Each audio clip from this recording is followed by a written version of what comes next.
The global attention for the past 2 weeks has been caught by the inhuman Russian invasion of Ukraine. With the world community praying for the safety of the innocent lives, there has been numerous attempts to stop the ongoing war. Just yesterday, Russian Foreign Minister Sergei Lavrov and Ukraine's Foreign Minister Dmytro Kuleba met in Turkey in the highest level talks since Russian President Vladimir Putin ordered the invasion on 24th of February. However, there was no breakthrough. Good morning, I'm Abhyuday Shrestha, and these are the headlines of the hour. Nepal Oil Corporation's monthly loss exceeds 5 billion rupees. State oil monopoly seeking financial support to bail itself out of crisis, urges public to curb fuel consumption. Prime Minister Deuba hints at possible collaboration among ruling coalition parties for local elections. CPN Unified Socialist stresses on sustaining coalition for elections of all three levels. The Russia-Ukraine war enters 16th day. Russian forces continue their advancement, reaching close to the Ukrainian capital. Russian warplanes continue to bomb Mariupol. And hosts Barcelona endure a frustrating night at Camp Nou as Turkish giants Galatasaray scrap out a goalless draw in their Europa League last 16 first leg. Sevilla defeat West Ham 1-0. Hike in the price of petroleum products has increased the brunt of daily expenses for the consumers. The Nepal Oil Corporation has begun searching for loans to bail itself out of a situation where it says that it will not be able to import any more fuel. The National Petroleum Monopoly has also urged the public to curb their consumption of fuel products. However, the government has not paid any attention towards reducing taxes on petroleum products. As per the state oil monopoly, it has been suffering a loss of 13 rupees per litre in petrol, which it sells at 150 rupees per litre, along with a loss of 11 rupees per litre in diesel, which it sells at 133 rupees per litre. The government imposes a tax of 59 rupees on every litre of petrol and 42 rupees per litre of diesel.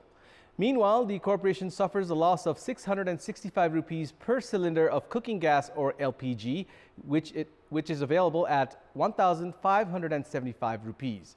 At these rates, the corporation has been suffering monthly losses exceeding 5 billion rupees and has already lost 28 billion rupees in the past 8 months.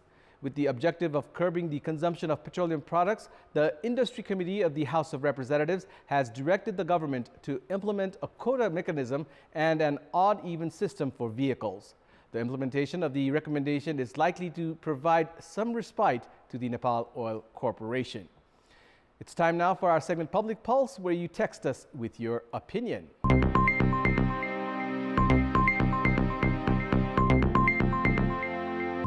Here's the question: what should be done to reduce the dependency on petroleum products?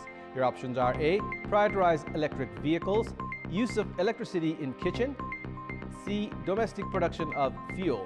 The voting is on. Type NEWS, select your option A, B, or C, and send it to 34001 to share your opinion with us.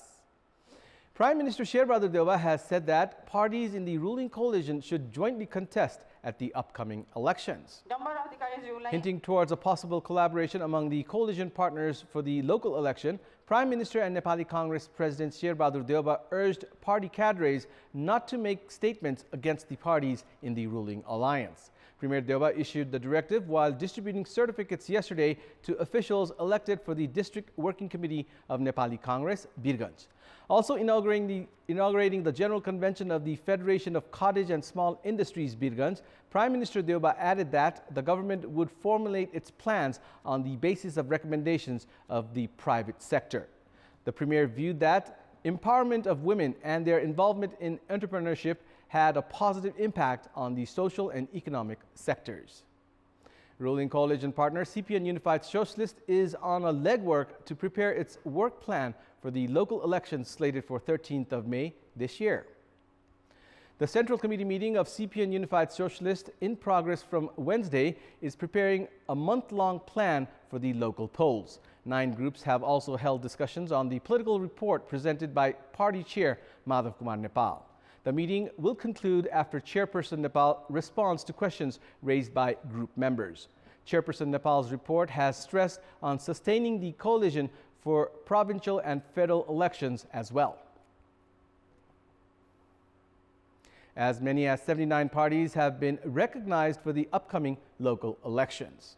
Publishing the final list of political parties for the polls, the Election Commission has recognized 79 of the 80 parties registered for the local level election.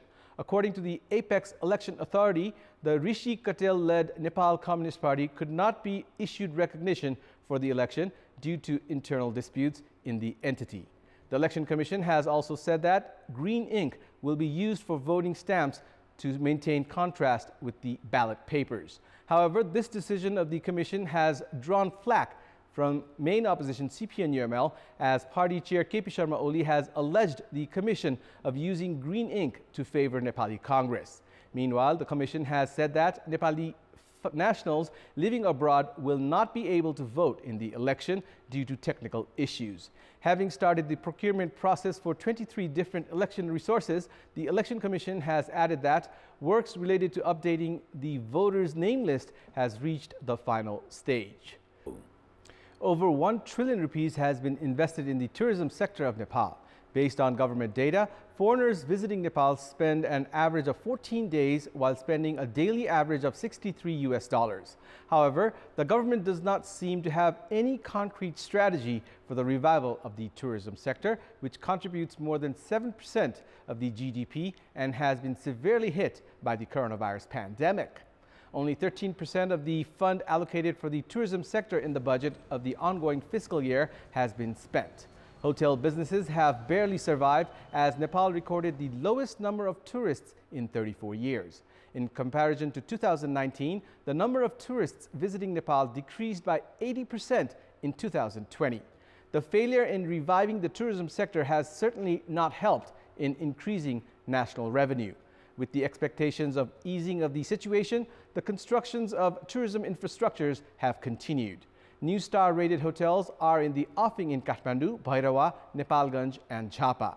Likewise, infrastructures for adventure sports including bungee jumping, sky cycling and zip lines have also increased. Despite more than 1 million individuals involved in the tourism industry, including hotels, trekking, travel agencies and tourist guides, the government does not have concrete plans to revive the sector.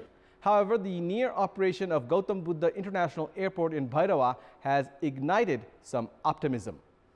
In the given scenario, there is a general call on the government to play its part in supporting the private sector to revive tourism in Nepal. In our Public Voice segment, we had asked people in several provinces regarding their opinion on ways to amplify tourism activities. Let's take a look at what they had to say.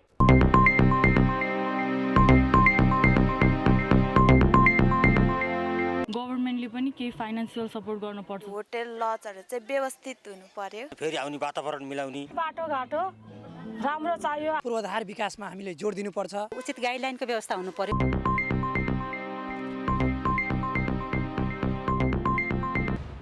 And that's all for the moment. Thank you for watching. Have a good day.